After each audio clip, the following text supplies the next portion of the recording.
Nama gue Bima. Udah 7 tahun gue nyetir ambulans. Banyak orang pikir kerjaan ini keren, nyelamatin nyawa orang.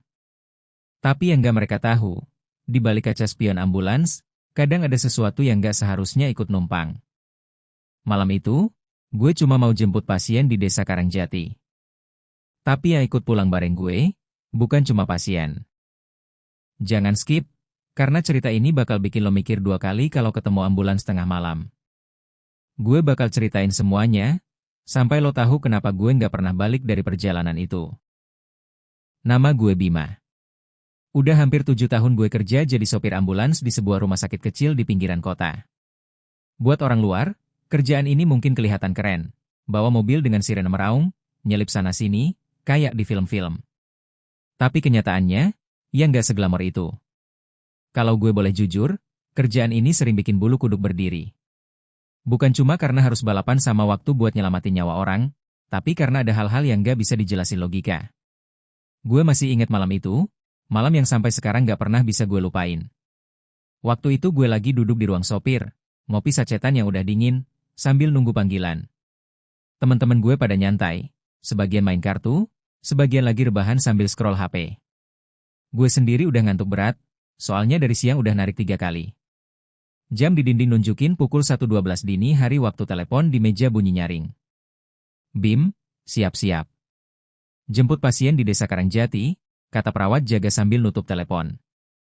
Gue otomatis nyengir kecut. Karangjati itu desa kecil di ujung selatan. Jalannya cuma satu, lewat tengah hutan, dan terkenal, angker. Bukan cuma cerita hantu-hantuan yang beredar, tapi juga sering ada kecelakaan misterius di jalur itu. Dulu gue nggak percaya. Tapi makin sering gue dengar cerita dari warga, makin gue mikir, mungkin bener juga.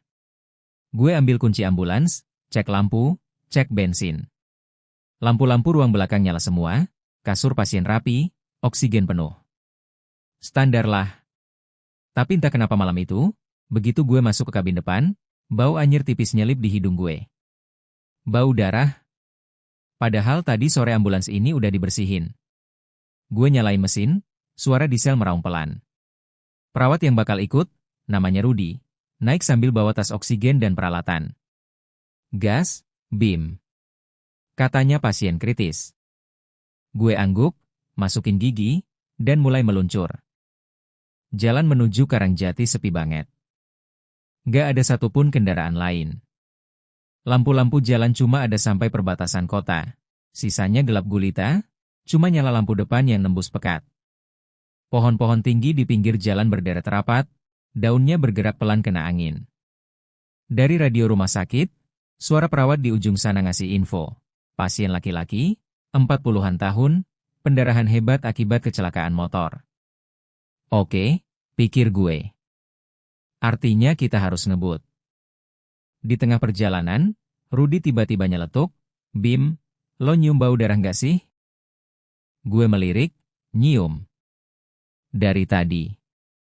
Gue kira cuma gue yang ngerasa. Dia diam sebentar, lalu bilang, gak enak nih firasat gue. Gue cuma ketawa hambar. Ah, lo aja yang mikir aneh-aneh. Tapi di hati, gue mulai gak tenang. Karena bau itu makin lama makin nyengat. Dan sumbernya, kayak bukan dari peralatan atau sisa pasien sebelumnya. Lebih kayak, ada yang ke bawah masuk bareng kita. Kita sampai di Karangjati sekitar pukul 1.55. Rumah pasien ada di pinggir jalan desa, cuma diterangi lampu Petromax. Beberapa orang udah nunggu di depan, mukanya panik. Begitu ambulans berhenti, mereka langsung bantuin angkat pasien ke dalam. Gue nggak sempat lihat jelas wajahnya, tapi sekilas, tubuhnya pucat banget, dan matanya setengah terbuka. Darah mengalir dari kepalanya, bikin kasur ambulans langsung basah. Rudi mulai kerja, pasang oksigen, cek nadi. Gue masuk kabin depan lagi, siap tancap gas. Tapi, pas gue lihat kaca spion tengah, gue kaget. Bukan cuma Rudi dan pasien yang ada di belakang. Gue swear, gue ngeliat ada sosok perempuan duduk di kursi lipat pojok, kepalanya miring, rambut panjangnya nutupin muka. Gue refleks nengok ke belakang langsung, dan kursi itu kosong. Kosong. Gue usap muka. Gue ngantuk kali ya. Gak mau mikir aneh-aneh, gue injek gas, bawa ambulans keluar desa. Baru 5 menit jalan, radio ambulans yang biasanya cuma statis, tiba-tiba nyala sendiri. Bukan suara perawat rumah sakit, tapi kayak suara bisikan. Pelan. Gak jelas, tapi bikin merinding. Rudy teriak dari belakang, "Bim!" Lampu oksigen kedip-kedip sendiri. Gue jawab, "Mungkin baterainya." Belum sempat gue selesai ngomong, tiba-tiba berat, kursi lipat di belakang jatuh sendiri. Padahal itu kursi berat, gak mungkin jatuh cuma karena guncangan kecil. Rudy maki-maki sambil nahan pasien, "Apaan sih ini?" Gue nggak jawab. Karena di kaca spion, gue ngeliat lagi perempuan tadi. Sekarang dia duduk di kursi pasien, tepat di sebelah pasien yang lagi sekarat. Tangannya pucat, jarinya panjang-panjang, nyentuh kepala pasien, dan pasien itu mulai gelagapan. Di detik itu gue sadar, ini bukan cuma perjalanan jemput pasien biasa. Dan firasat gue bilang, malam ini bakal jadi malam terakhir gue narik ambulans. Gue tarik napas panjang, nyoba fokus ke jalan. Angin malah masuk lewat celah kecil jendela, tapi bukannya bikin segar, malah kayak meniupin hawa dingin yang ngerayap sampai tulang. Di belakang, Rudy sibuk sama pasien. Gue bisa denger dia ngucap-ngucap doa pelan, kayak orang lagi panik. Gue nggak nyalahin dia, soalnya gue juga mulai kehilangan grip sama kenyataan. Mata gue terus melirik kaca spion. Perempuan itu, kadang ada, kadang nggak. Pas ada, dia duduk diam, kepalanya selalu miring, rambut panjang nutupin muka. Tangannya pucat banget, kayak nggak ada darah yang ngalir. Lampu jalan udah nggak ada sejak kita keluar Karangjati. Yang ada cuma cahaya lampu depan ambulans, motong kegelapan di depan. Pohon-pohon di kiri kanan jalan kayak pagar hitam tinggi.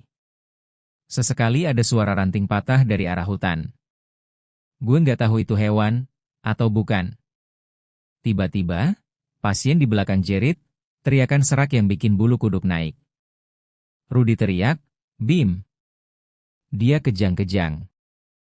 Gue refleks injek gas lebih dalam, ambulans ngebut di jalan yang mulai berliku. Tapi di tengah suara mesin dan teriakan pasien, gue dengar suara lain. Suara tawa perempuan. Pelan, tapi jelas. Tawa itu nggak datang dari Rudy, dan jelas nggak mungkin dari pasien yang lagi sekarat. Tawa itu datang dari pojok kabin belakang. Gue nyoba nggak lihat spion, tapi mata gue kayak dipaksa.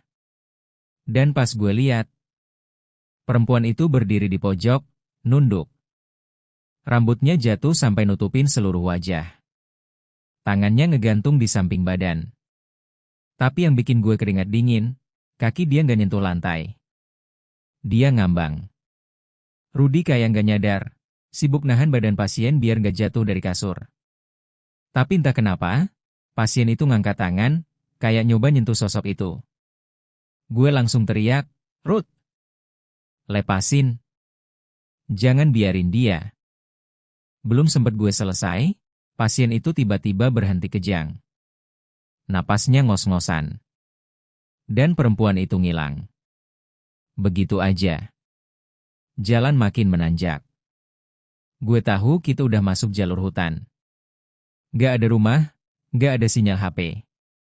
Kalau ada apa-apa, kita cuma berdua di sini. Di tengah tegangnya suasana, Rudy tiba-tiba nyeletuk, "Bim, lo inget gak? Ambulans ini pernah dipakai waktu kecelakaan di tikungan Bukit Waringin, setahun lalu." Gue mikir sebentar. Banyak kecelakaan yang gue antar. Emangnya kenapa? Korban waktu itu, perempuan. Muda. Katanya sebelum meninggal, dia nyebut nama sopir ambulans yang nyelamatin dia. Namanya Bima. Gue langsung ngerasa darah gue dingin. Karena gue inget jelas. Gue yang bawa perempuan itu. Tapi gue gak nyampein dia ke rumah sakit. Dia meninggal di perjalanan, pas kita masih di tengah hutan ini. Malam itu, gue nggak terlalu mikirin. Korban meninggal di ambulans itu udah biasa. Tapi yang bikin gue nggak enak sekarang, gue ingat ada hal aneh. Pas waktu itu, gue nggak sendirian di kabin depan. Ada sosok yang duduk di sebelah gue. Gue pikir itu keluarga korban, tapi pas gue lihat, kursi kosong. Dan sekarang, sosok itu kayak balik lagi. Suara duk, duk, duk, tiba-tiba terdengar dari atap ambulans. Kayak ada yang lari di atas. Gue refleks injek gas lebih dalam. Kecepatan udah 90 km per jam di jalan sempit. Rudy teriak, "Bim, pelan. Ini jalan belok-belok."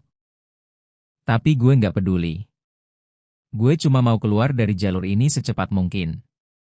Tiba-tiba brak. Sesuatu jatuh di depan ambulans.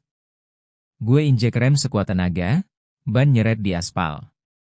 Ambulans berhenti cuma beberapa meter dari tubuh. Seorang perempuan tergeletak di jalan, bajunya putih berlumuran darah. Rambutnya panjang, nutupin wajah. Gue nggak turun. Gue nggak mau turun. Gue tahu itu bukan orang hidup. Rudy panik, "Bim. Itu orang. Kita harus..." "Nggak," gue bentak. Tapi sebelum gue bisa jelasin, perempuan itu bangun perlahan. Kepalanya nunduk, lalu dengan gerakan gak wajar, dia berlari ke arah ambulans. Gue langsung tancap gas. Tapi di kaca spion, gue ngeliat sesuatu yang bikin gue hampir muntah. Perempuan itu udah ada di atap ambulans, merangkak cepat, kepalanya nempel di kaca depan gue. Mata hitam legam, mulutnya sobek lebar. "Bima," suaranya panjang, serak, kayak dari tenggorokan yang penuh darah. Gue teriak sambil banting setir. Ambulans hampir keluar jalur. Rudy kebanting di belakang, pasien juga. Begitu gue nyoba fokus lagi ke jalan, sosok itu udah nggak ada di kaca depan. Tapi, di spion, gue lihat dia duduk di kursi depan. Di sebelah gue. Tangannya dingin nyentuh setir. Gue nggak bisa gerak. Tangan itu masih ada di setir. Dingin, licin, kayak kulit yang udah kelamaan direndam air. Gue nggak berani nengok, tapi dari ujung mata, gue bisa lihat dia duduk tegak, kepala miring, senyumnya nggak wajar. Matanya, kalau itu bisa dibilang mata, cuma lubang hitam dalam yang kayak narik semua cahaya di sekitarnya. Gue pengen teriak, tapi suara gue ketahan di tenggorokan. Ambulans tetap melaju, tapi gue udah nggak ngontrol lagi. Kayak ada yang ngarahin setir. Jalan yang harusnya lurus, tiba-tiba belok masuk ke jalur tanah, masuk lebih dalam ke hutan. "Bim, lo ngapain?" "Jalan ke rumah sakit lewat sana." Rudy teriak dari belakang. Gue nggak jawab. "Gue nggak bisa." Suara perempuan itu mulai terdengar lagi, pelan, hampir kayak bisikan. "Kamu nggak nyelamatin aku, Bima." Gue merem. Ingatan itu datang lagi, jelas banget. Setahun lalu. Tikungan Bukit Waringin. Hujan deras. Seorang perempuan muda, luka parah di kepala, napasnya berat. Gue yang nyetir malam itu. Rudy juga ada. Kita udah hampir nyampe rumah sakit, tapi gue berhenti sebentar. Gue turun, ninggalin dia sama Rudy di belakang. Alasannya? Karena gue pikir dia udah gak akan selamat, dan waktu itu gue terlalu fokus ngurus administrasi BPJS korban lain yang masih hidup. Dan benar, dia meninggal di perjalanan. Tapi, yang gak gue ceritain ke siapapun adalah, waktu gue balik ke kabin depan malam itu, dia duduk di kursi penumpang sebelah gue. Senyum. Lalu ngilang pas gue nyampe rumah sakit. "Bima," suara itu lagi, sekarang lebih dekat. Tiba-tiba, lampu kabin belakang mati. Gelap total. Rudy mulai teriak panik, "Bima!" Lampunya mati. Oksigen drop. Suara pasien udah nggak kedengeran. Nggak ada napas, nggak ada gerakan. Gue putar kepala pelan, dan gue lihat pemandangan yang bakal gue ingat sampai mati. Rudy berdiri di ujung kabin belakang, matanya melotot, mulutnya kebuka lebar, Tapi nggak ada suara keluar. Di depan dia, perempuan itu berdiri. Badannya nunduk, tangannya nyekek leher pasien yang udah pucat kaku. Lalu dia nengok ke gue. Pelan. Kepala diputar sampai bunyi krek. Gue panik, injek gas sampai mentok. Ambulans melesat gila-gilaan di jalur tanah. Badan kebanting kiri kanan, tapi gue nggak peduli. Gue cuma mau keluar dari sini. Tapi jalan yang gue lewati kayak nggak ada habisnya. Belok kiri, kanan, terus. Dan, gue nyadar sesuatu. Jalan ini, bukan jalan keluar. Ini muter. Gue udah lewatin pohon besar yang sama 3 kali. Perempuan itu sekarang udah nggak di belakang. Dia duduk lagi di kursi sebelah gue. Mulutnya bergerak, tapi nggak ada suara. Kayak ngomong dalam hati. Lalu tiba-tiba, gue ngerti. Dia mau nunjukin sesuatu. Gambar-gambar kilat muncul di kepala gue. Malam itu, setahun lalu. Dia masih sadar waktu gue berhentiin ambulans. Dia manggil nama gue. Dia minta tolong jangan berhenti, tapi gue malah ninggalin dia sebentar buat ngurus hal lain. Dia ninggal, sendirian. Dan sekarang, dia nggak mau gue ninggalin jalan ini. Karena jalan ini, jalannya gue. Gue mulai ngerasa aneh. Tangan gue dingin, napas berat. Gue melirik ke spion, dan hampir muntah. Bayangan gue di spion, udah bukan gue. Mata gue item semua, bibir gue pucat, dan dari telinga gue netes darah. Ambulans tiba-tiba berhenti sendiri. Mesin mati. Gelap. Di luar, hutan sunyi banget. Gak ada jangkrik, gak ada angin. Perempuan itu berdiri di depan ambulans, ngasih isyarat tangan supaya gue keluar. Dan gue, nurut. Begitu kaki gue nyentuh tanah, hawa dingin nusuk sampai ke tulang. Gue ngeliat sekeliling, gak ada jalan aspal, cuma tanah dan kabut tebal. Perempuan itu jalan pelan ke arah hutan. Gue ikutin, gak tahu kenapa. Kayak, udah gak ada pilihan lain. Rudy gak ada. Pasien gak ada. Ambulans, juga gak ada. Yang ada cuma gue, kabut, dan perempuan itu. Dia berhenti di bawah pohon besar, lalu muter badan. Rambutnya nyibak, dan gue lihat jelas wajahnya. Separuh wajahnya hancur, darah beku nempel di pipi, matanya cuma satu yang utuh. Dia senyum. Kita, udah sama-sama, Bima. Besok paginya, warga nemuin ambulans kami terparkir di pinggir jalan desa Karangjati. Di dalamnya cuma ada pasien yang udah kaku. Gak ada Rudy. Gak ada gue. Dan yang aneh, mesin ambulans masih hangat.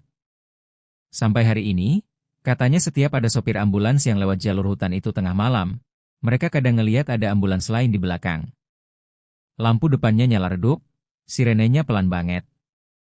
Kalau lo berani nengok spion, lo mungkin bakal ngeliat gue di balik setir. Dan di sebelah gue, perempuan itu.